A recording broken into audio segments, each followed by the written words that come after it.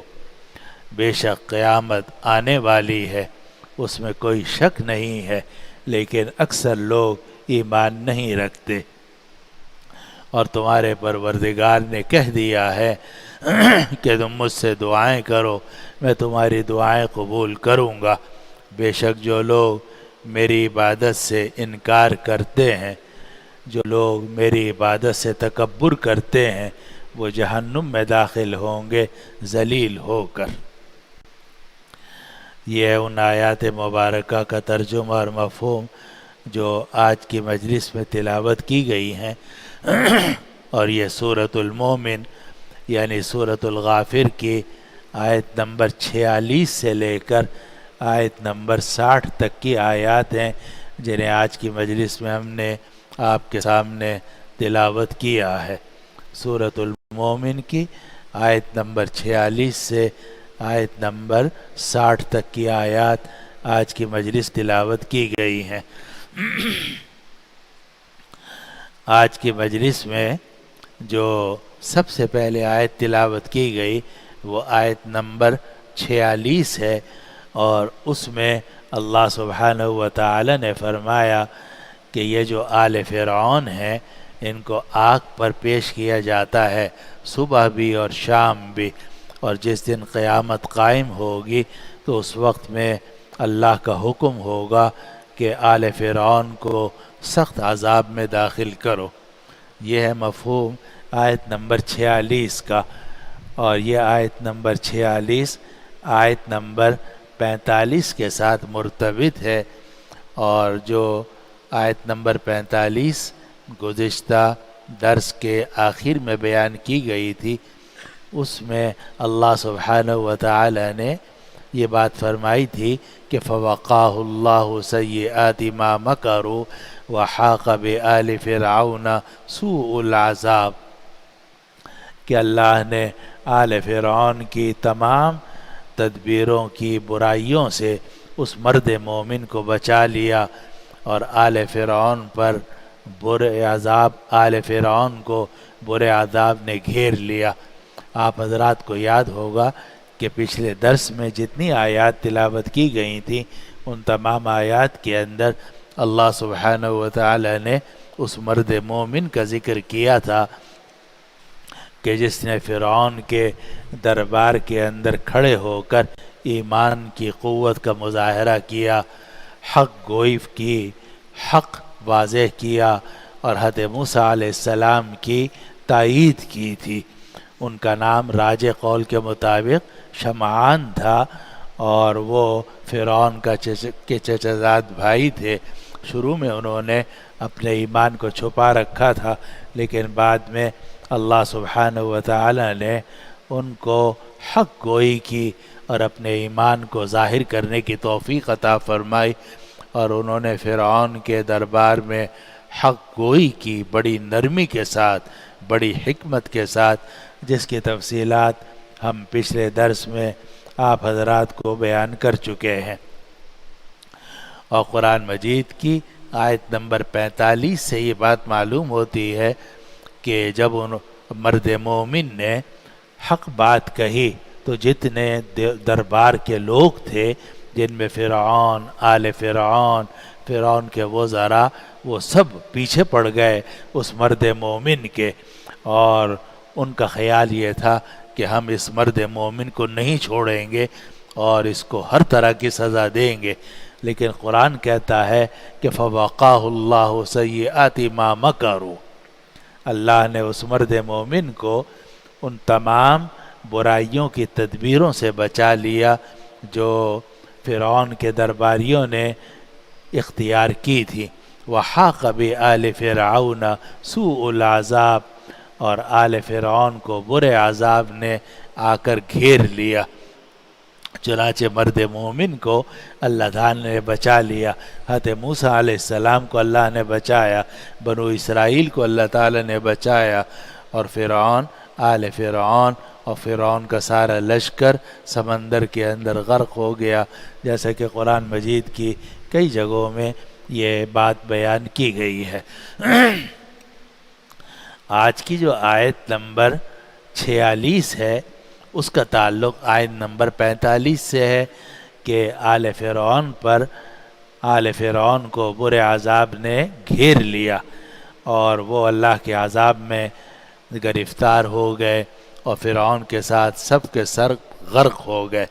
لیکن غرق ہونے کے بعد ایسا نہیں ہے کہ ان کی زندگی بالکل ختم ہو گئی ہو اور جناب وہ بالکل مٹی ہو گئے ہوں، اور جناب ان کو کسی قسم کی کوئی تکلیف یا پریشانی نہ ہو، بلکہ اللہ سبحانہ و تعالی نے آج کی آیات میں سب سے پہلی آیت نمبر 46 میں یہ بات ارشاد فرمائی کہ غرق ہونے کے بعد آل فرعون کو صبح اور شام اللہ کے عذاب پر پیش کیا جاتا ہے، یعنی اللہ کا عذاب ان کو چکھایا جاتا ہے۔ تو آیت نمبر 46 میں ارشاد ہے النار یعرضون علیہا غدوا وعشیا، آگ ہے جس پر ان آل فرعون کو پیش کیا جاتا ہے صبح اور شام، آگ ہے جس پر آل فرعون کو پیش کیا جاتا ہے صبح اور شام۔ یہ بند کرتے نہیں، یہ والا آگ ہے جس پر آل فرعون کو پیش کیا جاتا ہے صبح اور شام۔ تو یہ صبح اور شام یہ بھی ہو سکتا ہے کہ عذاب ہوتا ہو صبح کو اور شام کو، لیکن جو محاورے میں اس کا ترجمہ ہوتا ہے مراد دوام ہوتا ہے کہ صبح شام میں، تم تو صبح شام یہی بات کہتے رہتے ہو، تو صبح شام کا لفظ بولا جاتا ہے، لیکن مراد ہوتا ہے تم ہر وقت یہی بات کہتے رہتے ہو۔ تو النار یعرضون علیہا غدوا وعشیا، کہ آگ پر ان آل فرعون کو پیش کیا جاتا ہے صبح اور شام، یعنی یہ مسلسل آگ کی تکلیف اٹھاتے رہتے ہیں۔ اور یہاں قرآن مجید نے یہ نہیں کہا کہ آگ ان پر پیش کی جاتی ہے، بلکہ عجیب ہے کہ جملہ یہ اختیار فرمایا گیا، اللہ تعالیٰ کا کلام ہے کہ ان کو آگ پر پیش کیا جاتا ہے۔ اور وجہ یہ ہے کہ جس کے سامنے کوئی چیز پیش کی جائے تو چیز ہلکی ہوتی ہے، اور جس کے سامنے پیش کی جاتی ہے تو اس کا مرتبہ زیادہ ہوتا ہے۔ تو اللہ سبحانہ و تعالی نے یہ نہیں فرمایا کہ آگ ان پر پیش کی جاتی ہے، بلکہ یہ کہا کہ یہ آگ پر پیش کیے جاتے ہیں۔ النار یعرضون علیہا غدوا وعشیا، آگ ہے جس پر یہ آل فرعون پیش کیے جاتے ہیں صبح اور شام۔ وَيَوْمَ تَقُومُ السَّاعَةُ، اور جس دن قیامت قائم ہوگی، ادخلوا آل فرعون اشد العذاب، تو داخل کرو آل فرعون کو سخت عذاب میں۔ اب یہ جو فرمایا کہ جب قیامت قائم ہوگی تو داخل کرو، تو یہاں بیچ میں جملہ محذوف ہے کہ جب قیامت قائم ہوگی تو کہا جائے گا کہ آل فرعون کو داخل کرو سخت عذاب میں۔ یقالو، کہا جائے گا ادخلوا آل فرعون اشد العذاب، کہ آل فرعون کو داخل کرو سخت عذاب میں۔ اور اس سے وہ عذاب قبر کا مسئلہ ثابت ہوتا ہے جس پر تمام اہل السنہ والجماعہ متفق ہیں، اور اہل السنہ والجماعہ کے کسی عالم نے اور کسی طبقے نے اور کسی مذہب نے اس کا انکار نہیں کیا۔ تمام اہل السنہ والجماعہ متفق ہیں کہ برزخ کے اندر عذاب بھی ہوتا ہے اور برزخ کے اندر نعمتیں بھی ملتی ہیں۔ جو کافر ہیں، گناہ گار ہیں، اللہ تعالیٰ محفوظ رکھے، ان کو عذاب ہوتا ہے، اور جو مومنین، صادقین ہیں، صالحین ہیں، انبیاء ہیں، شہداء ہیں، ان کو اللہ تعالیٰ آخرت کی نعمتیں عطا فرماتے ہیں۔ اور اس سے یہ معلوم ہوا کہ جب ہماری روح نکل جاتی ہے تو روح نکلنے کے بعد جسم تو مردہ ہو جاتا ہے، لیکن ایسا نہیں ہے کہ راحت اور تکلیف کا زمانہ نہ رہو، نہیں، آگے جا کر عذاب قبر ہوتا ہے یا نعیم قبر ہوتی ہے، یا تو اللہ پناہ میں رکھے آدمی کی اگلی زندگی قبر کی، جو یعنی جس کو برزخ کی زندگی کہا جاتا ہے، اس میں تکلیفیں اور عذاب ہوتا ہے۔ اور اللہ تعالیٰ نصیب فرمائے تو جو نیک لوگ ہیں، صادقین، مخلصین، انبیاء، شہداء، صدیقین، ان کو نعمتیں عطا کی جاتی ہیں۔ اور یہ تو آپ میں سے اکثر حضرات جانتے ہوں گے کہ یہ 3 قسم کی دنیا ہے۔ ایک یہ دنیا ہے جس میں ہم اور آپ رہ رہے ہیں، اس کے بعد ایک اور دنیا ہے آگے، اس کو عالم برزخ کہا جاتا ہے، اور اسی کو قبر بھی کہتے ہیں۔ ایک قبر تو ہوتا ہے گڑھا جس میں جسم کو دفن کیا جاتا ہے، اور وہ بھی قبر ہے لیکن وہ صرف جسم کی حد تک ہے، لیکن حقیقت میں جو اصل قبر ہے وہ ہے عالم برزخ۔ اس دنیا میں ہم جب رہتے ہیں، یہ دنیا ہے، یہاں ہمیں اعمال صالح اختیار کرنے کا حکم ہے، ایمان لانے کا حکم ہے، اور اس کے بعد کی جو زندگی ہے قیامت تک کی، قیامت کے قائم ہونے تک کی زندگی، اسے عالم برزخ کہا جاتا ہے، اور وہی قبر بھی ہے۔ اور اس کے بعد ایک عالم آخرت ہے۔ تو گویا 3 عالم ہو گئے، عالم دنیا، عالم برزخ اور عالم آخرت۔ تو یہ دنیا جو ہے یہ تو عمل کی جگہ ہے۔ دنیا کی جو زندگی ہے اس کے بارے میں نبی کریم صلی اللہ علیہ وسلم نے فرمایا کہ الیوم عمل ولا حساب، آج کے دن عمل ہی عمل ہے، کوئی حساب کتاب نہیں ہو رہا۔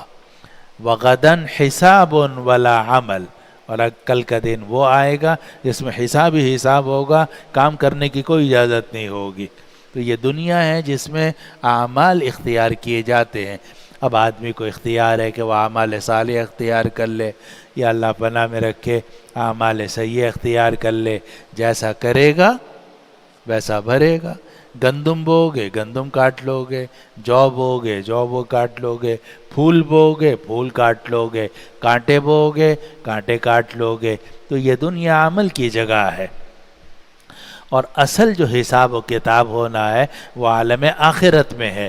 لیکن عالم آخرت اور عالم دنیا کے درمیان کا جو وقفہ ہے اسے کہا جاتا ہے عالم برزخ.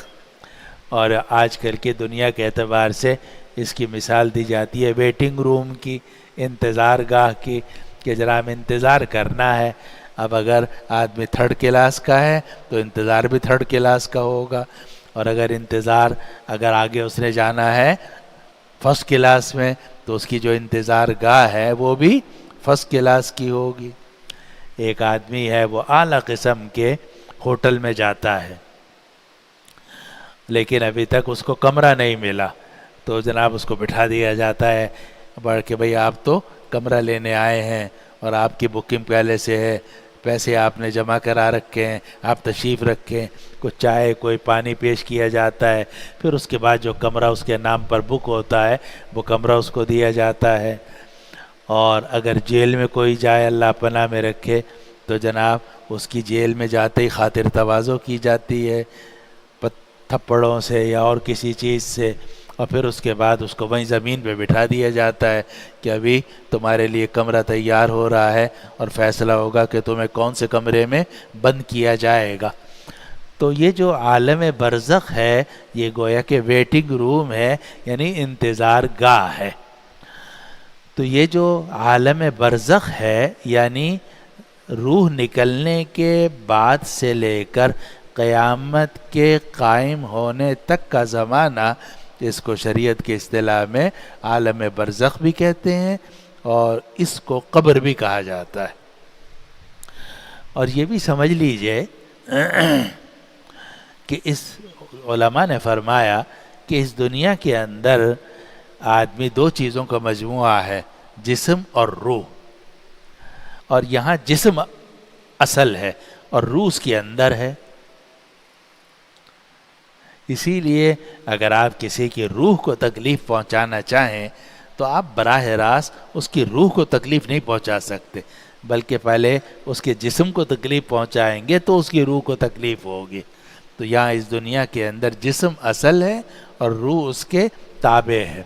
جب آدمی عالم برزخ میں جاتا ہے تو روح تو چلی جاتی ہے اعلی علیین میں یا اسفل السافلین میں، جیسا کہ قرآن مجید کے اندر آتا ہے سجین میں، اور اس روح کا تعلق ہوتا ہے اس جسم کے ساتھ، اس روح کا تعلق ہوتا ہے اس جسم کے ساتھ. تو عالم دنیا میں جسم اصل تھا، روح اس کے تابع تھی. عالم برزخ کے اندر بالکل اس کے الٹ ہو جاتا ہے کہ روح اصل ہوتی ہے اور جسم اس کے تابع ہوتا ہے. اور جب آدمی عالم دنیا عالم برزخ ان دونوں کو کراس کر کے طے کر کے عالم آخرت میں پہنچے گا، قیامت قائم ہوگی، آدمی جنت میں جائے گا اللہ تعالیٰ میں پہنچا دے، یا آدمی جہنم میں جائے گا اللہ تعالیٰ میں اس سے محفوظ رکھے، تو وہاں جسم اور روح دونوں برابر کے درجے میں آ جائیں گے. خلاصہ یہ ہوا کہ اس دنیا کے اندر جسم اصل ہے، روح اس کے تابع ہے. عالم برزخ کے اندر روح اصل ہے اور جسم اس کے تابع ہے، اور عالم آخرت کے اندر جسم اور روح دونوں برابر ہیں. اور اسی لیے کہ عالم برزخ میں روح اصل ہے تو روح تو ہوتی ہے علیین میں، یا روح ہوتی ہے سجین میں، جیسا کہ قرآن مجید میں ہے. اب اس روح کا تعلق ہوتا ہے اس جسم کے ساتھ، اور جسم کا بھی سارے جسم کا ہونا کوئی ضروری نہیں ہے، بلکہ جسم کے جتنے اجزاء موجود ہوں ان کے ساتھ اس روح کا تعلق ہوتا ہے. اصل جو نعمت مل رہی ہوتی ہے، یا اللہ پناہ میں رکھے، اصل جو عذاب ہو رہا ہوتا ہے وہ روح کو ہوتا ہے، اور روح کے ذریعے سے وہ ہو رہا ہوتا ہے جسم کو اور جسم کے اجزاء کو. اسی لیے اہل السنہ والجماعہ کا جو راجح مذہب ہے اور صحیح موقف ہے وہ یہ ہے کہ عذاب قبر یا نعیم قبر یہ روح مال جسد پر ہوتی ہے، لیکن اس طریقے سے کہ اصل روح ہوتی ہے اور جسم اس کے تابع ہوتا ہے. اب اگر سارا جسم باقی ہے تو سارے جسم کے ساتھ وہ نعیم یا عذاب متعلق ہوگا، اور اگر سارا جسم باقی نہیں ہے بلکہ کچھ اس کے اجزاء باقی ہیں تو جہاں جہاں اس کے اجزاء باقی ہیں ان کے ساتھ اس کا تعلق ہوگا۔ اور یہ جتنی نئی تحقیقات آ رہی ہیں انہوں نے آخرت کو سمجھنا آسان کر دیا ہے۔ ابھی کچھ عرصے پہلے سے جو تحقیق آئی ہوئی ہے ڈی این اے کی، کہ جناب آدمی کے انسان ہے اس کے کسی بھی ایک جز کو آپ لے لیں تو اس جز کے اندر ڈی این اے ہوتا ہے اور اس میں پورے انسان کا پورا ڈیٹا ہوتا ہے۔ یعنی تھوک کا ایک چھوٹا سا حصہ بھی آپ لے لیں یا بال کا ایک حصہ بھی لے لیں، اس بال کے ایک حصے کے اندر بھی پورے کے پورے آدمی کی تمام تفصیلات موجود ہوتی ہیں۔ گویا اگر جسم کا ایک چھوٹا سا جز بھی کہیں باقی ہے تو وہ اس انسان کے جسم باقی ہے۔ جب جسم باقی ہے تو روح پر جو نعیم ہو رہا ہے، نعمتیں ہو رہی ہیں، یا روح کو جو عذاب ہو رہا ہے اس کا تعلق وہ جسم کے ساتھ ہوتا ہے۔ اور یہ بات کہ عذاب قبر برحق ہے، نعیم قبر برحق ہے، یہ قرآن مجید کی آیت سے بھی معلوم ہوتا ہے جو ابھی ہم نے آپ کے سامنے پڑھی، اور یہ سورۃ الغافر کی آیت نمبر 46 ہے کہ جس میں اللہ تعالیٰ فرما رہے ہیں النار یعرضون علیہا غدوا وعشیا، کہ آل فرعون جو ہیں انہیں آگ پر پیش کیا جاتا ہے صبح اور شام۔ وَيَوْمَ تَقُومُ السَّاعَةُ، اور جب قیامت قائم ہوگی ادخلوا آل فرعون اشد العذاب، تو کہا جائے گا کہ آل فرعون کو سخت عذاب میں داخل کرو۔ معلوم ہے کہ سخت عذاب ابھی نہیں ہے بلکہ صرف ہلکا سا عذاب ان کو چکھایا جاتا ہے، اعاذنا اللہ من ذلک، لیکن جب قیامت قائم ہوگی اس وقت میں یہ کہا جائے گا ادخلوا آل فرعون اشد العذاب۔ معلوم ہوا کہ آل فرعون کو عذاب تو اب بھی ہے، عالم برزخ میں بھی ہے، لیکن اصل عذاب اور جزا اور سزا یہ عالم آخرت میں ہوگی۔ اور قرآن مجید کی آیت سے جس طرح یہ معلوم ہوتا ہے اسی طرح قرآن مجید کی اور بھی آیات ہیں جن میں یہ مضمون آیا ہے۔ قرآن حکیم کی سورۃ التوبہ کی 101 نمبر آیت ہے، قرآن مجید نے فرمایا، اللہ تعالیٰ نے سنعذبهم مرتين ثم يردون الى عذاب عظیم، سنعذبهم مرتين، ہم ان کو 2 مرتبہ عذاب دیں گے، ثم يردون الى عذاب عظیم، اور پھر ان کو بڑے عذاب کی طرف پہنچا دیا جائے گا۔ اب ایک دنیا کا عذاب ہے کہ عذاب آ گیا کہ کافر قتل ہو گیا یا دنیا میں سزا اس پر جاری ہو گئی، یہ پہلا عذاب ہے۔ پھر اس کے بعد عالم برزخ میں پہنچا روح نکلنے کے بعد، یہ دوسرا عذاب ہے۔ قرآن کہتا ہے سنعذبهم مرتين، ہم 2 مرتبہ ان کو عذاب دیں گے، ثم يردون الى عذاب عظیم، پھر ان کو عذاب عظیم کی طرف پہنچا دیا جائے گا، وہ عذاب عظیم آخرت میں ہوگا۔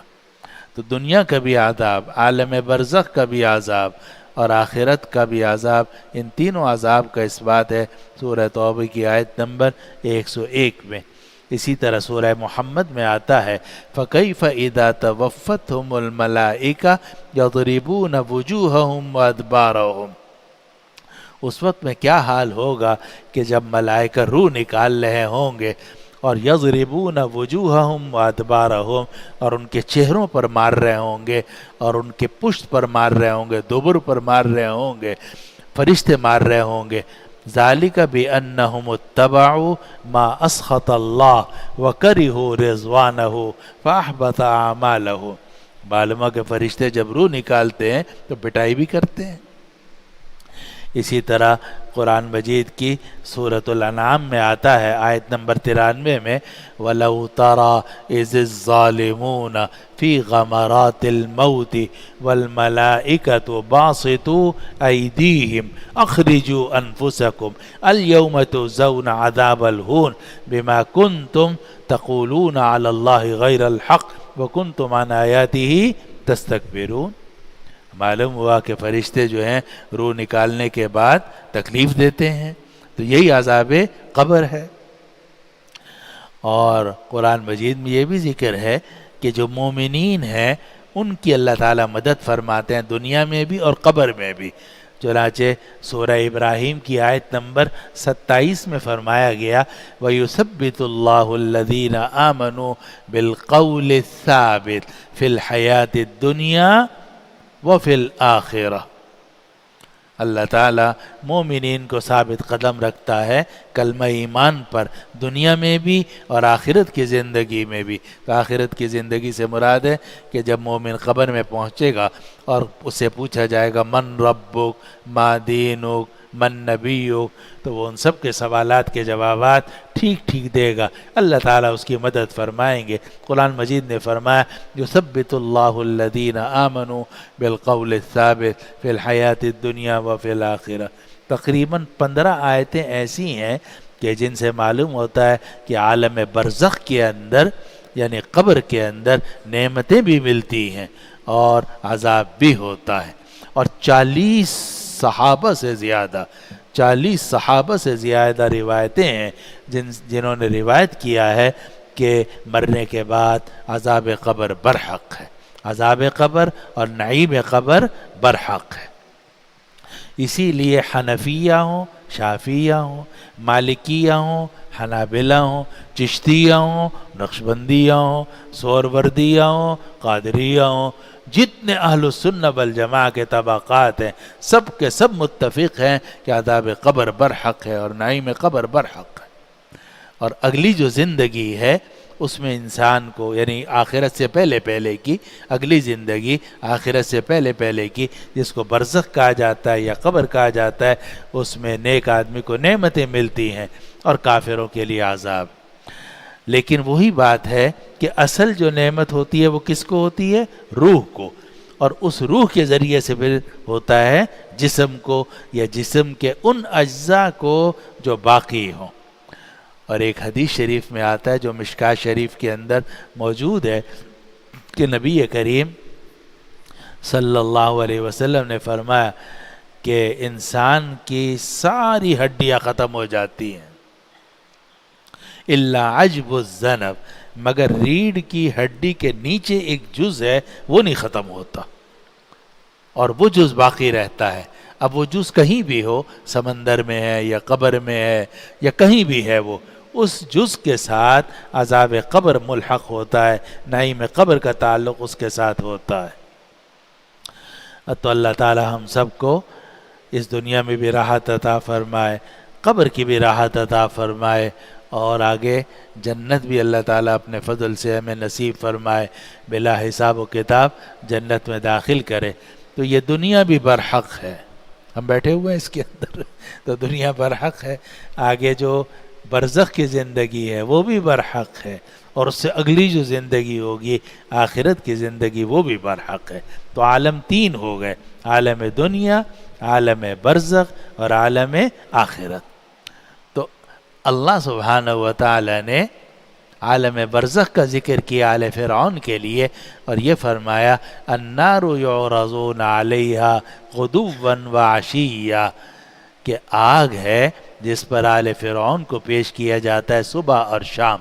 وَيَوْمَ تَقُومُ السَّاعَةُ أَدْخِلُوا آلَ فِرْعَوْنَ أَشَدَّ الْعَذَابِ، اور جس دن قیامت قائم ہوگی تو یہ کہا جائے گا کہ آل فرعون کو سخت عذاب میں داخل کرو۔ یہ تو آیت نمبر 46 تھی۔ اس کے بعد آیت نمبر 47 اور 48 میں اللہ سبحانہ و تعالی نے یہ بات ذکر فرمائی ہے کہ جہنم کے اندر یہ لوگ ایک دوسرے کو لعن طعن کریں گے، جو مستضعفین ہیں وہ مستکبرین کو لعن طعن کریں گے۔ اور یہ بات کہ مستضعفین اور مستکبرین کے درمیان یہ لعن طعن ہوگی، ایک دوسرے کو ملامت کریں گے، یہ سورۃ الاعراف میں بھی آئی ہے، وقال الذی، اور سورۃ السبا میں بھی آئی ہے، اور سورۃ السبا کی تفسیر ہم الحمدللہ بیان کر چکے ہیں۔ تو سورۃ الاعراف میں بھی آئی ہے اور سورۃ السبا میں بھی آئی ہے کہ وہاں پہنچ کر جو ماتحت لوگ ہیں اور کمزور لوگ ہیں وہ متکبر لوگوں سے یہ کہیں گے کہ تم نے ہمیں گمراہ کیا، تم ہمیں کہتے تھے کہ کفر کرو، تم کہتے تھے شرک کرو، تم ہمیں بدمعاشی پر ظلم پر آمادہ کرتے تھے، تمہارے کہنے کی وجہ سے ہم نے ظلم کیا اور تم ہمارے اعمال کے ذمہ دار ہو۔ مستکبرین کہتے ہیں کہ مستکبرین جواب میں کہیں گے کہ بھئی ہم بھی اسی عذاب میں گرفتار ہیں جس عذاب میں تم گرفتار ہو، اِنَّا كُلٌّ فِيهَا، ہم سب اسی عذاب میں گرفتار ہیں۔ تو یہ جو مکالمہ ہے مستضعفین اور مستکبرین کے درمیان، یہ سورۃ الاعراف میں بھی آیا ہے، سورۃ السبا میں بھی آیا ہے، اور یہاں سورہ مومن کی آیت نمبر 47-48 میں اللہ تعالیٰ نے مختصر طور پر اس کا ذکر کیا ہے۔ باقی دونوں جگہ میں تفصیل ہے، یہاں کم ہے۔ یہاں ہے وَإِذْ يَتَحَاجُّونَ فِي النَّارِ، اس وقت کو یاد کیجئے کہ جب یہ لوگ آگ کے اندر حجت پکڑ رہے ہوں گے، جھگڑا کر رہے ہوں گے، ایک دوسرے کے خلاف دلیلیں دے رہے ہوں گے۔ فَيَقُولُ الضُّعَفَاءُ لِلَّذِينَ اسْتَكْبَرُوا، اور کمزور لوگ کہیں گے ان لوگوں سے جو اپنے آپ کو بہت بڑا سمجھتے تھے۔ عجیب قرآن کا انداز ہے، قرآن نے دو طبقوں کا ذکر کیا، ضعفاء کو اور متکبرین کو، لیکن قرآن مجید نے ضعفاء اور متکبرین نہیں کہا، بلکہ کہا ضعفاء اور مستکبرین، ضعفاء اور مستکبرین۔ قال الضعفاء للذین استکبروا، یہ آتا ہے۔ تو ضعفاء تو ہو گئے کمزور لوگ، اور مستکبرین وہ لوگ ہیں جو اپنے آپ کو بڑا سمجھتے تھے، حالانکہ بڑے نہیں تھے، وہ تو اللہ کے ہاں مچھر اور کیڑے سے بھی زیادہ حقیر تھے، لیکن دماغ میں ان کے خناس سمایا ہوا تھا، اپنے آپ کو بڑا سمجھتے تھے۔ تو یہاں بھی قرآن مجید نے ان متکبرین کا ذکر کیا تو ان کو مستکبرین کے لفظ کے ساتھ تعبیر فرمایا، اور فرمایا کہ وَإِذْ يَتَحَاجُّونَ فِي النَّارِ، اس وقت کو یاد کیجئے جب یہ لوگ آپس میں جھگڑ رہے ہوں گے۔ فَيَقُولُ الضُّعَفَاءُ لِلَّذِينَ اسْتَكْبَرُوا، تو کمزور لوگ ان لوگوں سے کہیں گے جو اپنے آپ کو بڑا سمجھتے تھے، اِنَّا كُنَّا لَكُمْ تَبَعًا، بے شک ہم تو تمہارے پیروکار تھے، اِنَّا كُنَّا لَكُمْ تَبَعًا، بے شک ہم تو تمہارے پیروکار تھے، فَهَلْ أَنْتُمْ مُغْنُونَ عَنَّا نَصِيبًا مِّنَ النَّارِ، تو کیا تم ہم سے آگ کے حصے کو کچھ دور کر سکتے ہو؟ ہم نے تو تمہارے کہنے پر ظلم کیا، محلے کا چودھری، محلے کا غنڈا اور بڑا آدمی اپنے دائیں بائیں کے لوگوں سے کہتا ہے اس کو مارو، تو جو حکم دیتا ہے وہ بھی گناہ گار ہے، اور جو اس کے غلط حکم پر عمل کرتے ہیں وہ بھی گناہ گار ہے۔ اتنی بات ہے کہ جو حکم دے رہا ہے وہ ہے مستکبر، اور جو اس کے حکم پر عمل کر رہے ہیں وہ ہیں ضعفاء، لیکن ضعفاء وہ بری و ذمہ نہیں ہو سکتے، اس لیے کہ وہ انکار کر سکتے تھے، وہاں سے بھاگ سکتے تھے، لیکن انہوں نے ان مستکبرین کی مدد کی، ظلم کے اندر، کفر کے اندر اور شرک کے اندر، تو آخرت کے اندر مستکبرین کو بھی عذاب ہوگا، ضعفاء کو بھی۔ اتنی بات ہے کہ مستکبرین کو دوہرا عذاب ہوگا، ضعفاء کو ایک گہرا عذاب ہوگا۔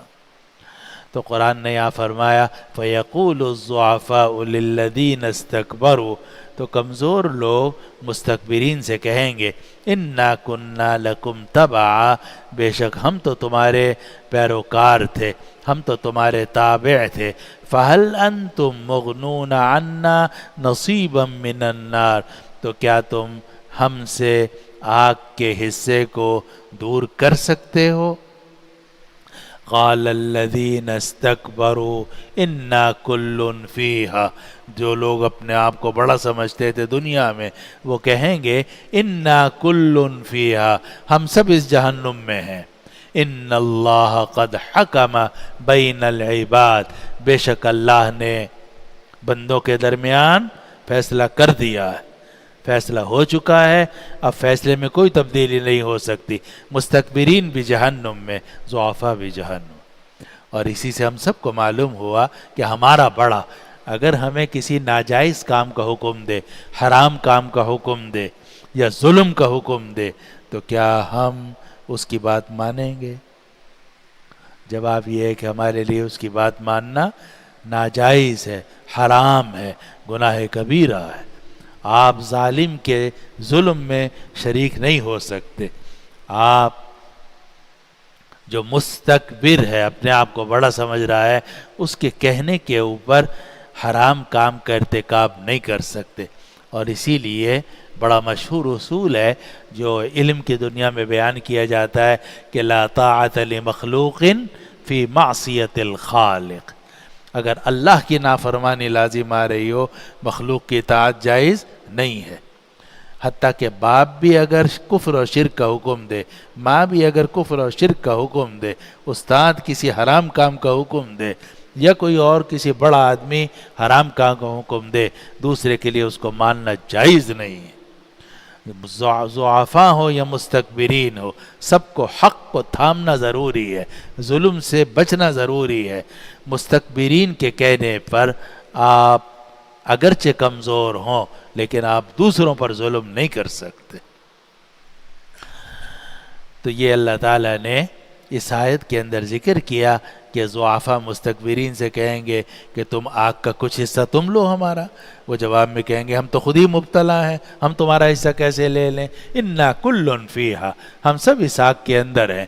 ان اللہ قد حکم بین العباد، اور بے شک اللہ نے لوگوں کے درمیان فیصلہ کر دیا ہے۔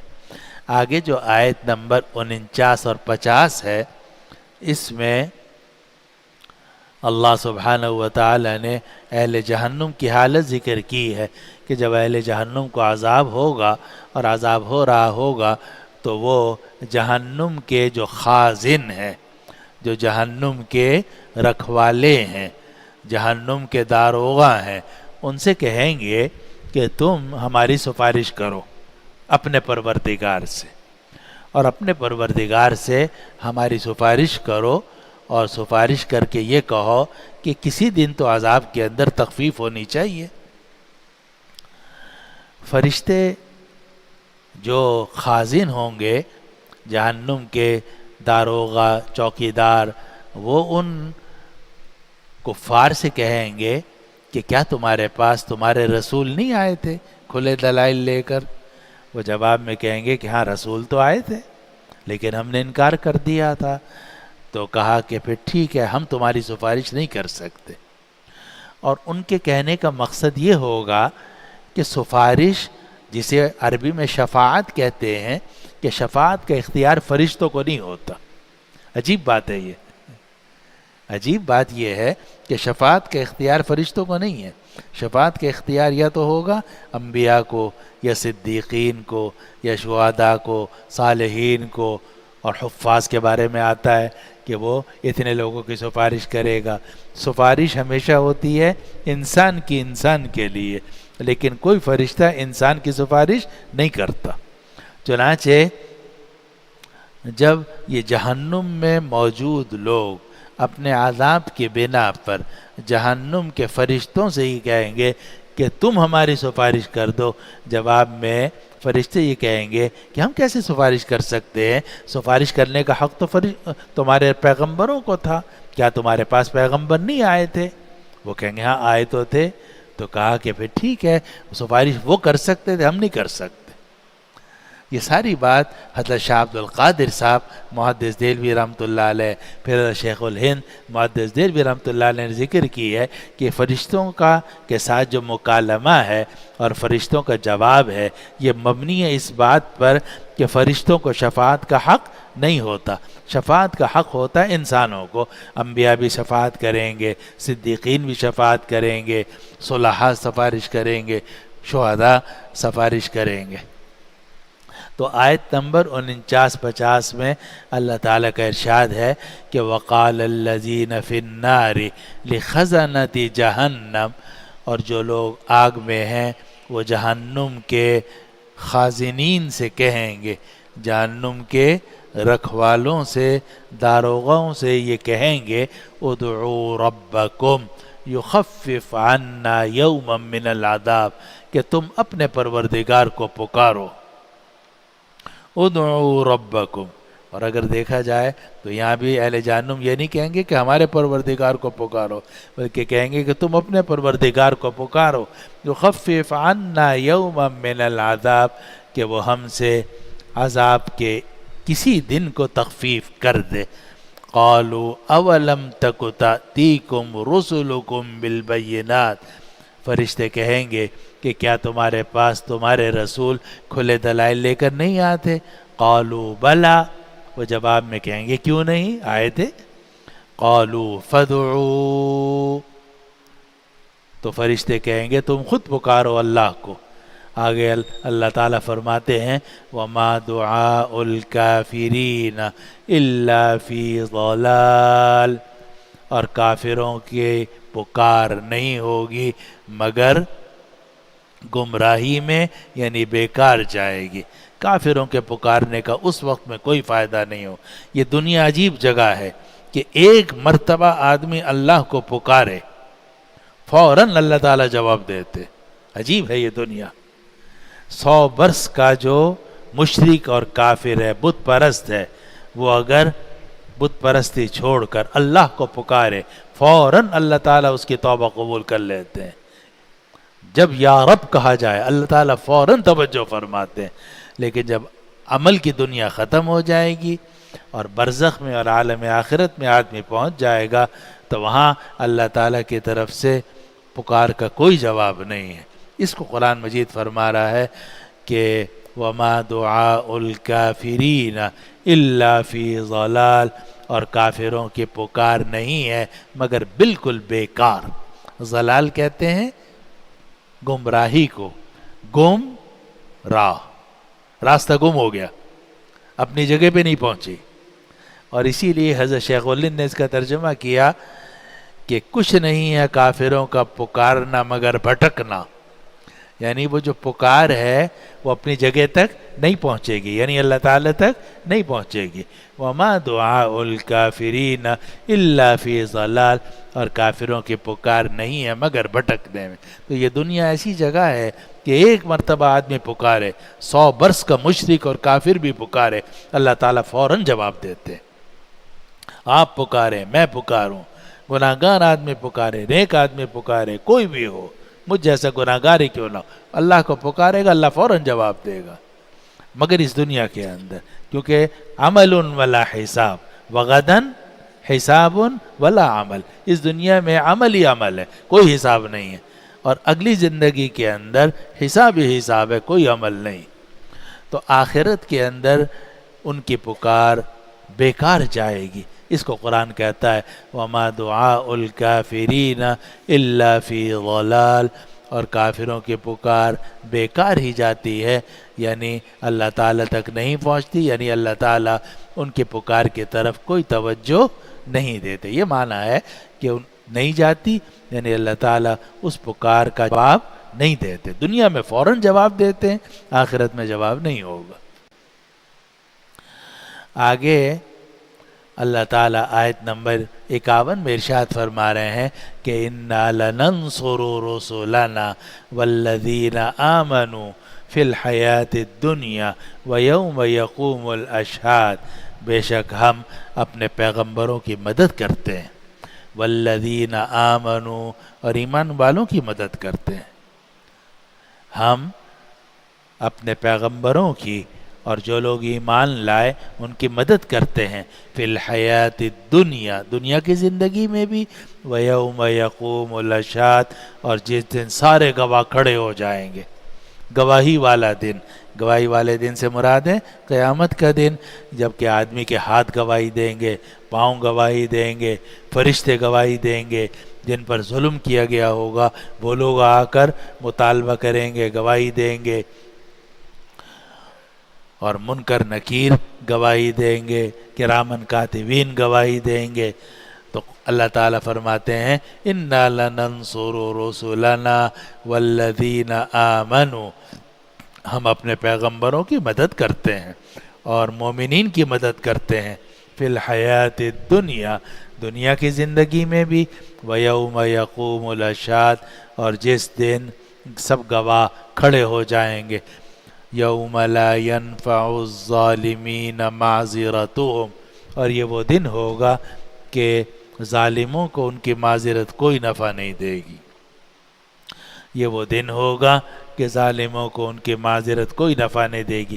دنیا میں جنہوں نے ظلم کیا ہوگا، چاہے استاد نے شاگرد پہ ظلم کیا ہو، چاہے بھائی نے بھائی پر ظلم کیا ہو، چاہے چھوٹے نے بڑے پر ظلم کیا ہو، چاہے بڑے نے چھوٹے پر ظلم کیا ہو، اس ظلم کا بدلہ ضرور ملے گا آخرت کے اندر.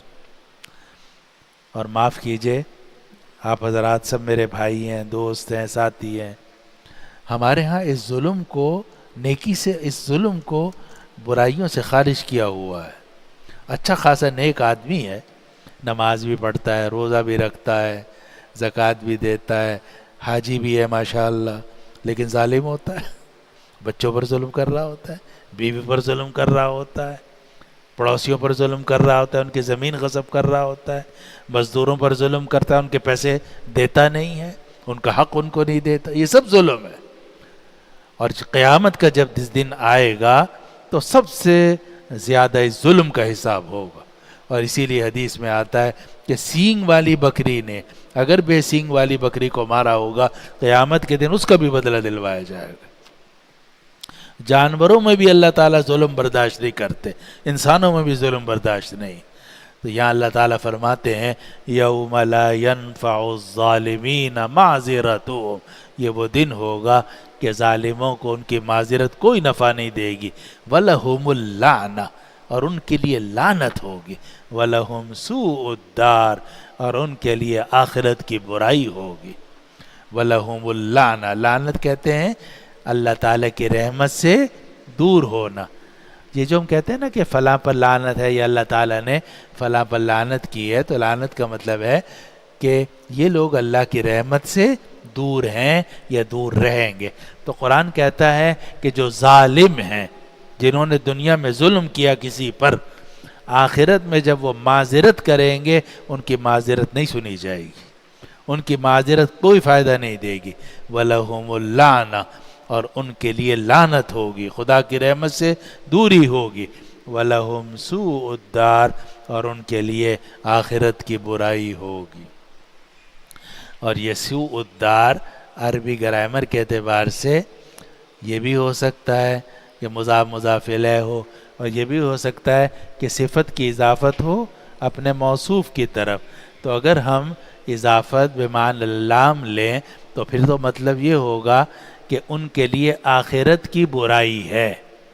آخرت کی نیکی اچھائیاں مسلمانوں کے لیے ہیں اور آخرت کی برائی ظالموں کے لیے ہے.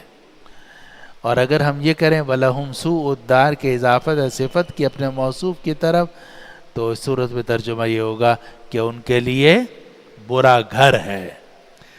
اور اللہ تعالی ہمارے بزرگوں کے درجات بلند کرے. حضرت شیخ الہند نے اس کا ترجمہ کیا تو حضرت شیخ الہند نے کہا اور ان کے واسطے برا گھر، ان کے واسطے برا گھر. تو برا گھر جب کہا تو گویا انہوں نے اضافت کی صفت کی اپنے موصوف کی طرف اس کا ترجمہ کیا. اور حضرت تھانوی رحمۃ اللہ علیہ نے جب اس کا ترجمہ کیا تو فرمایا کہ اور ان کے لیے اس عالم میں خرابی ہوگی ان کے لیے اس عالم میں خرابی ہوگی، اس عالم کی خرابی ان کے لیے ہوگی. تو گویا وہ انہوں نے صفت کی اضافت موصوف کی طرف، دونوں صورتیں ممکن ہیں. تو قرآن کہتا ہے کہ ظالموں کو ان کی معذرت کوئی نفع نہیں دے گی، ان کے لیے لعنت ہوگی، یعنی خدا کی رحمت سے دور رہیں گے. وَلَهُمْ سُوءُ الدَّارِ، اور ان کے لیے آخرت کی برائی ہوگی یا برا گھر ہوگا. آگے آیت نمبر 54 میں اللہ تعالیٰ کا ارشاد ہے کہ ہم نے انبیاء کرام علیہ السلام کا سلسلہ رکھا ہے. ہم نے موسیٰ علیہ السلام کو بھی بھیجا تھا. وَلَقَدْ آتَيْنَا مُوسَى الْهُدَى، اور ہم نے حضرت موسیٰ کو ہدایت عطا کی. وَأَوْرَثْنَا بَنِي إِسْرَائِيلَ الْكِتَابَ، اور ہم نے بنو اسرائیل کو کتاب عطا کی. کون سی کتاب؟ تورات. مشہور ہے، ہم نے بنو اسرائیل کو کتاب عطا کی تورات. ہدن و ذکر لأولی الالباب، اور وہ تورات جو ہے اس میں ہدایت ہے اور نصیحت ہے عقل والوں کے لیے۔ تورات اس میں ہدایت تھی اور نصیحت تھی عقل والوں کے لیے۔ اور قرآن مجید نے تورات کی بہت تعریف کی ہے، اس لیے کہ اس قرآن مجید کے نازل ہونے سے پہلے جتنے انبیاء کرام علیہ السلام آئے ہیں، حضرت موسیٰ علیہ السلام سے لے کر نبی آخر الزماں تک سب تورات پر عمل کرتے تھے۔ اسی لیے قرآن مجید میں آتا ہے اِنَّا أَنزَلْنَا التَّوْرَاةَ فِيهَا هُدًى وَنُورٌ يَحْكُمُ بِهَا النَّبِيُّونَ الَّذِينَ أَسْلَمُوا لِلَّذِينَ هَادُوا وَالرَّبَّانِيُّونَ وَالْأَحْبَارُ بِمَا اسْتُحْفِظُوا مِنْ كِتَابِ اللَّهِ وَكَانُوا عَلَيْهِ شُهَدَاءَ، کہ یہ جو تورات ہم نے نازل کی اس میں ہدایت تھی، اس میں نور تھا، اور تمام انبیاء کرام اس کے مطابق فیصلہ کرتے چلے آئے۔ یحکم بہا النبیون، تو جس طرح سورہ مائدہ میں اللہ تعالیٰ نے یہ بات فرمائی، اس طرح یہاں سورۃ الغافر میں اور مومن میں اللہ تعالیٰ نے فرمایا وَلَقَدْ آتَيْنَا مُوسَى الْهُدَى، ہم نے موسیٰ کو ہدایت عطا کی، وَأَوْرَثْنَا بَنِي إِسْرَائِيلَ الْكِتَابَ، اور ہم نے بنو اسرائیل کو کتاب عطا کی یعنی تورات، ہدًى وذکریٰ لِأُولِي الْأَلْبَابِ، اور وہ ہدایت تھی اور نصیحت تھی عقل والوں کے لیے۔ اور یہ جملہ اصل میں تسلی ہے نبی کریم صلی اللہ علیہ وسلم کے لیے کہ ان بنو اسرائیل نے اور ان لوگوں نے تو حضرت موسیٰ علیہ السلام کی بات نہیں مانی، تورات پہ انہوں نے تحریف کر دی، تو یہ آپ کی بات اگر نہیں مانتے آپ صبر کیجئے۔ چنانچہ اگلی آیت میں اللہ تعالیٰ نے فرمایا آیت نمبر 55 میں فَاصْبِرْ إِنَّ وَعْدَ اللَّهِ حَقٌّ، اے نبی آپ صبر کیجئے، بے شک اللہ کا وعدہ برحق ہے۔ اور صحیح بخاری میں ایک روایت آتی ہے کہ ایک آدمی نے نبی کریم صلی اللہ علیہ وسلم پر اعتراض کیا، بڑا سخت، مال غنیمت کی تقسیم کا معاملہ تھا، اس نے نبی کریم صلی اللہ علیہ وسلم کی شان میں گستاخی کی اور آپ پر اعتراض کیا۔ حضرت عبداللہ ابن مسعود رضی اللہ عنہ نے آ کر نبی کریم صلی اللہ علیہ وسلم کو بتایا کہ فلاں آدمی نے یہ بات کہی ہے۔ آپ کا چہرہ غصے سے سرخ ہو گیا، آپ نے فرمایا کہ یہ لوگ مجھے امین نہیں سمجھتے، اللہ نے تو مجھے امین بنایا ہے، اللہ تو مجھے امین سمجھتا ہے، تم امین نہیں سمجھتے۔ اور پھر آپ نے فرمایا، صحابہ نے عرض کیا رسول اللہ ہم اس کو سزا دیں، گردن اڑا دیں؟ فرمایا کہ نہیں، رحم اللہ موسیٰ لقد اوذی باکثر من ھذا فصبر، اللہ تعالیٰ موسیٰ علیہ السلام پر رحم کرے، انہیں مجھ سے زیادہ تکلیفیں پہنچائی گئیں، انہوں نے صبر کیا، میں بھی صبر کروں گا۔ حضرت موسیٰ علیہ السلام نے اپنی قوم کی باتوں پر صبر کیا تو آپ نے فرمایا کہ میں بھی صبر کروں گا۔ اب دیکھیے اس آیت کے اندر آیت نمبر 54 میں تو اللہ تعالیٰ نے فرمایا کہ ہم نے حضرت موسیٰ کو ہدایت عطا کی، بنو اسرائیل کو کتاب عطا کی، اور وہ ہدایت تھی اور نصیحت تھی عقل والوں کے لیے، اور آگے حضور کو فرمایا جا رہا ہے فَاصْبِرْ إِنَّ وَعْدَ اللَّهِ حَقٌّ، کیا مطلب کہ جس طرح موسیٰ علیہ السلام نے صبر کیا آپ بھی صبر کیجئے، اور جس طرح حضور صلی اللہ علیہ وسلم نے صبر کیا، صحابہ نے صبر کیا، تابعین نے صبر کیا، اسی طرح علماء کو، مبلغین کو، مجاہدین کو، اور جو بھی دین کی خدمت کرنے والا ہے اس کو صبر کرنا پڑے گا، ورنہ وہ کامیاب نہیں ہو سکتا۔ لوگوں کی باتیں سننی پڑتی ہیں، خون کے گھونٹ پینے پڑتے ہیں، صبر کرنا پڑتا ہے۔ اسی لیے قرآن مجید میں آتا ہے فَاصْبِرْ كَمَا صَبَرَ أُولُو الْعَزْمِ مِنَ الرُّسُلِ، اے نبی آپ صبر کیجئے جیسے آپ سے پہلے بڑے بڑے پیغمبروں نے صبر کیا ہے۔ تو اس دنیا میں آدمی کو صبر کرنا پڑتا ہے، بیوی کی بات پر، بچوں کی بات پر، ساتھیوں کی بات پر، اوپر والوں کی بات پر، نیچے والوں کی بات پر، مقتدیوں کی بات پر، طلبہ کی بات پر، اور جا کہاں کہاں صبر کرنا پڑتا ہے۔ تمام انبیاء کرام علیہ السلام نے صبر کیا، تو حضور صلی اللہ علیہ وسلم کو بھی یہ حکم ہے فَاصْبِرْ إِنَّ وَعْدَ اللَّهِ حَقٌّ، آپ صبر کیجئے، بے شک اللہ کا وعدہ برحق ہے، کامیابی آپ کے لیے ہے لیکن آپ صبر سے کام لیجئے۔ فَاصْبِرْ إِنَّ وَعْدَ اللَّهِ حَقٌّ، آپ صبر کیجئے، بے شک اللہ کا وعدہ برحق ہے۔ وَاسْتَغْفِرْ لِذَنبِكَ، اور اپنے گناہوں کے لیے استغفار کیجئے۔ یہاں گناہ سے مراد حضور صلی اللہ علیہ وسلم تو معصوم تھے، آپ سے تو کوئی کسی گناہ کا صدور ہی نہیں ہوتا تھا. اسی البتہ بعض اوقات جو اونچے درجے کی بات چھوڑ کر آپ نچلے درجے کی بات اختیار کر لیتے تھے، جسے خلاف اولا بھی کہا جاتا ہے، اس کو تعبیر کر دیا گیا کہ وَاسْتَغْفِرْ لِذَنْبِكَ، آپ اپنی غلطیوں پر استغفار کیجئے. اور جب حضور صلی اللہ علیہ وسلم کو کہا گیا کہ آپ اپنی غلطیوں پر استغفار کیجئے، تو جو مولانا ہیں، حضرت ہیں، شیخ ہیں، مرشد ہیں، عالم ہیں، پیر ہے، اس کو بھی استغفار کرنے کا حکم ہوگا یا نہیں ہوگا؟ جب نبی کو حکم ہے، جو معصوم ہے، اسے حکم ہے کہ آپ اپنی غلطیوں پر استغفار کیجئے، تو جو عالم ہے، مرشد ہے، امام ہے، خطیب ہے، جو کچھ بھی ہے، کچھ بھی ہو، آپ نبی سے تو زیادہ نہیں ہو سکتے. جب نبی کو استغفار کا حکم ہے، آپ کو بھی اپنی غلطیوں پر استغفار کرنا چاہیے. فَاصْبِرْ إِنَّ وَعْدَ اللَّهِ حَقٌّ، آپ صبر کیجئے، بے شک اللہ تعالیٰ کا وعدہ برحق ہے. وَاسْتَغْفِرْ لِذَنْبِكَ، اور اپنی غلطیوں پر استغفار کیجئے. وَسَبِّحْ بِحَمْدِ رَبِّكَ، اور بالعشی والابکار، اور اپنے رب کی حمد کے ساتھ پاکی بیان کیجئے. یعنی سبحان اللہ بھی کہیے، الحمدللہ بھی کہیے، تسبیح بیان کیجئے اپنے رب کی حمد کے ساتھ. بالعشی والابکار، شام کو بھی اور صبح کو بھی، شام کو بھی اور صبح کو بھی. اب شام اور صبح سے پھر وہی بات کہ شام اور صبح بولا جاتا ہے، لیکن مراد ہوتا ہے صبح شام، یعنی ہر وقت اللہ کی تسبیح بیان کرتے رہیے. وَسَبِّحْ بِحَمْدِ رَبِّكَ بِالْعَشِيِّ وَالْإِبْكَارِ، اور اپنے رب کی تسبیح بیان کرتے رہیے شام کو بھی اور صبح کو بھی. آگے آیت نمبر 56 میں اللہ تعالیٰ کا ارشاد ہے کہ یہ جو آپ کے مخالف ہیں، جو قرآن کی آیتیں سن کر الٹے سیدھے اعتراضات کرتے ہیں، الٹے سیدھے شبہات نکالتے ہیں، اللہ کی آیات میں جھگڑا کرتے ہیں، اصل بات یہ ہے کہ ان کے دلوں کے اندر تکبر ہے.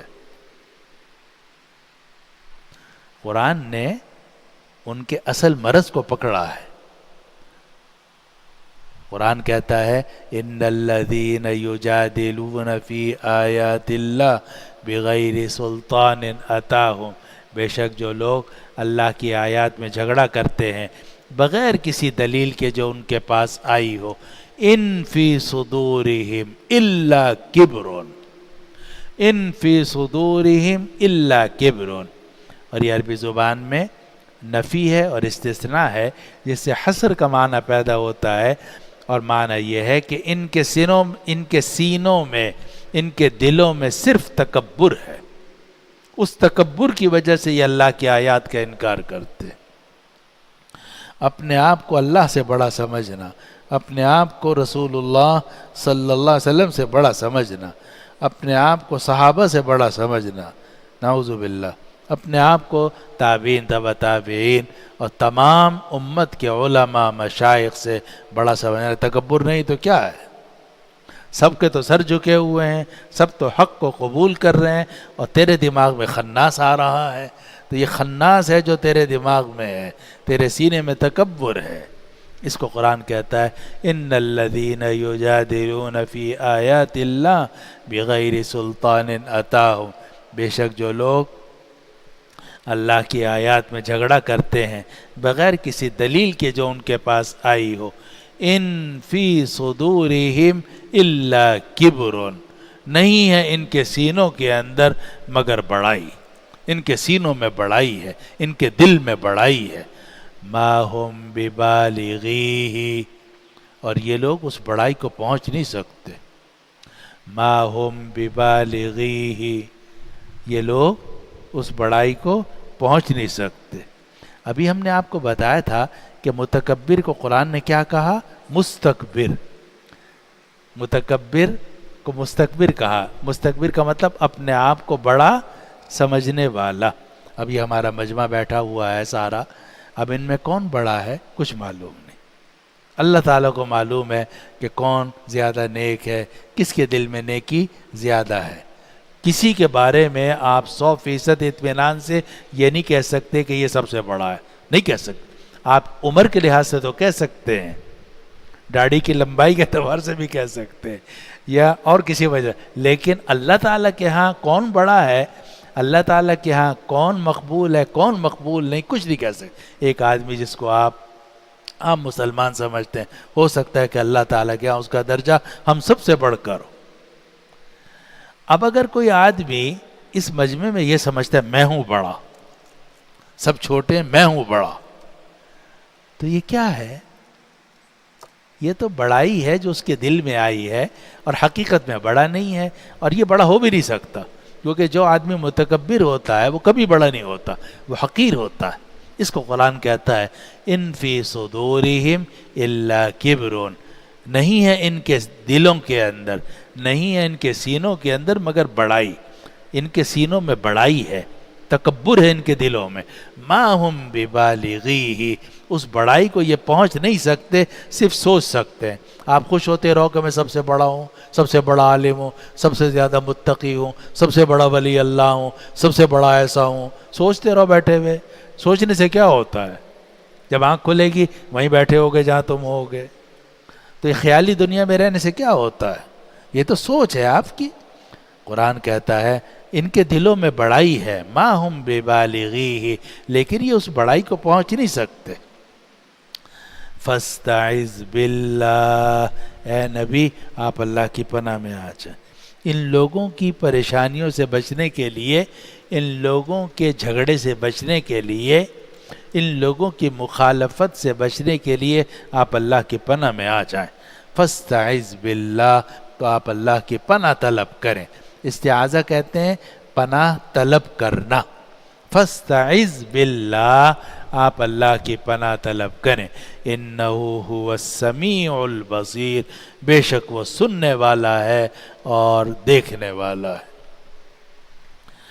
آگے آیت نمبر 57 میں یہ بات ارشاد ہے کہ انسان تو اس کائنات میں بہت حقیر ہے، یہ پورا آسمان ہے، زمینیں ہیں، ان زمین، پھر نظام شمسی ہے، اور نظام شمسی ایک کہکشاں کے اندر ہے، پھر نہ جانے کتنی کہکشائیں ہیں، ان کہکشاں میں جس میں ہم ہیں نظام شمسی ہے، پھر اس کے اندر نہ جانے کتنے نظام شمسی ہیں، اس میں ایک زمین ہے چھوٹی سی، اس زمین کے اندر ایک چھوٹا سا ملک ہے، اس چھوٹے سے ملک کے اندر ایک چھوٹا سا شہر ہے، اس چھوٹے سے شہر کے اندر ایک چھوٹا سا گھر ہے، اس چھوٹے سے گھر کے اندر ایک چھوٹا سا کمرہ ہے، اس چھوٹے سے کمرے میں ایک صاحب بیٹھے ہوئے سمجھ رہے ہیں کہ میں سب سے بڑا ہوں۔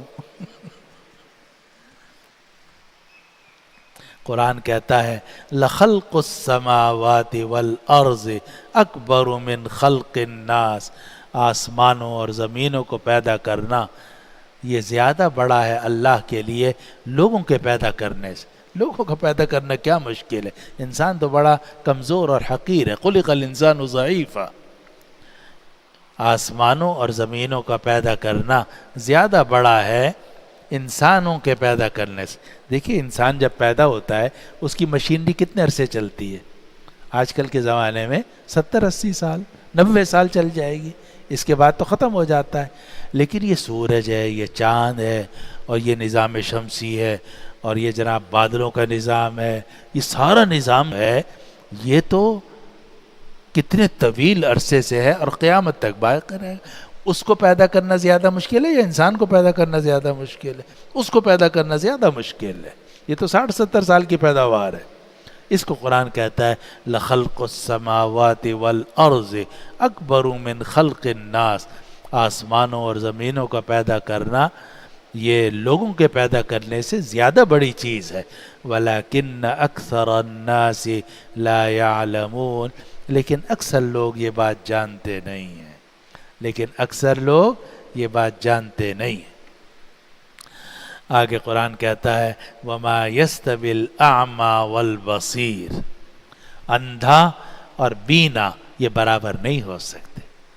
ایک آدمی وہ ہے جو سب باتوں کو سمجھتا ہے، ایک آدمی اندھا ہے، اس کو کچھ نظر ہی نہیں آتا، سمجھ میں ہی نہیں کچھ آتا، دونوں کیسے برابر ہو سکتے ہیں؟ وَمَا يَسْتَوِي الْأَعْمَى وَالْبَصِيرُ، اندھا اور دیکھنے والا برابر نہیں ہو سکتے۔ وَالَّذِينَ آمَنُوا وَعَمِلُوا الصَّالِحَاتِ،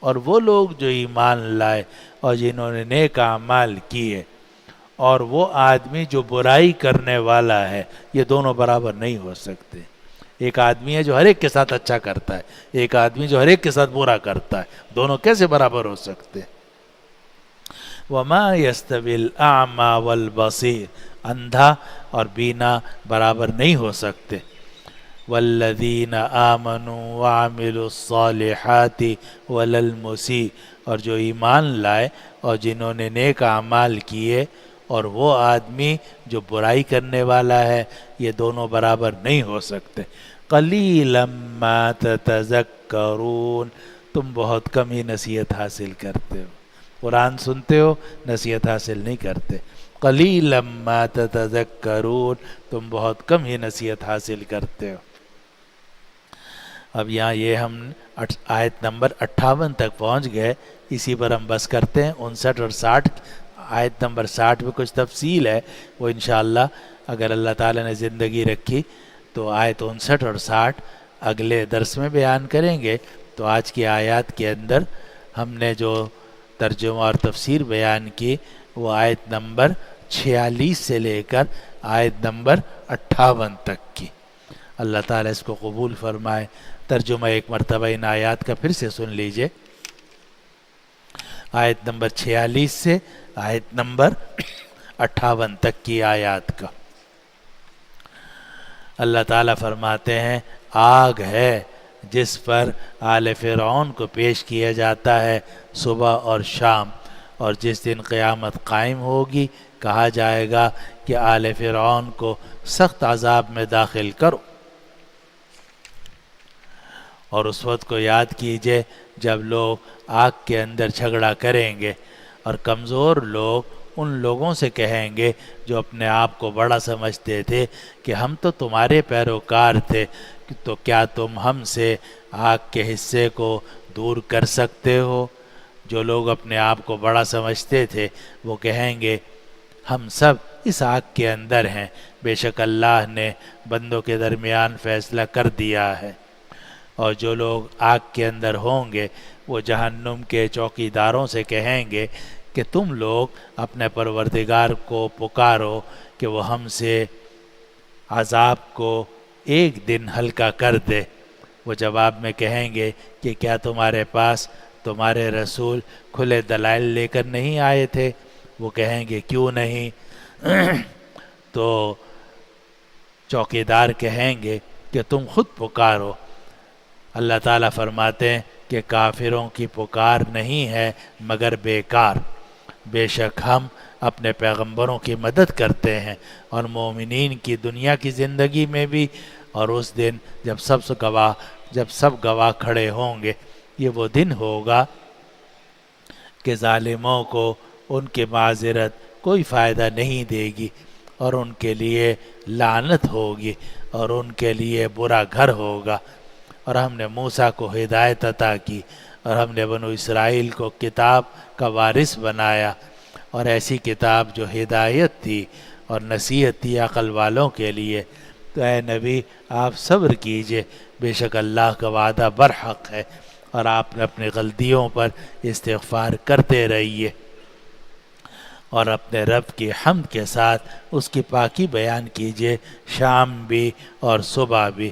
بے شک جو لوگ اللہ کی آیات میں بغیر کسی دلیل کے جو ان کے پاس آئی ہو جھگڑا کرتے ہیں، ان کے سینوں میں صرف تکبر ہے، اور یہ اس بڑائی کو نہیں پہنچ سکتے۔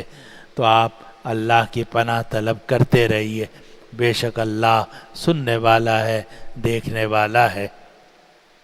بے شک آسمانوں اور زمینوں کا پیدا کرنا لوگوں کے پیدا کرنے سے زیادہ بڑی چیز ہے، لیکن اکثر لوگ جانتے نہیں ہیں۔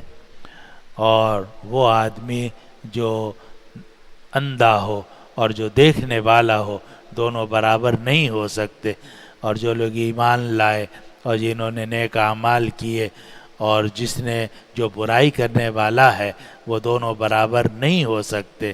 تم لوگ بہت کم ہی نصیحت حاصل کرتے ہو۔ وآخر دعوانا الحمد للہ رب العالمین۔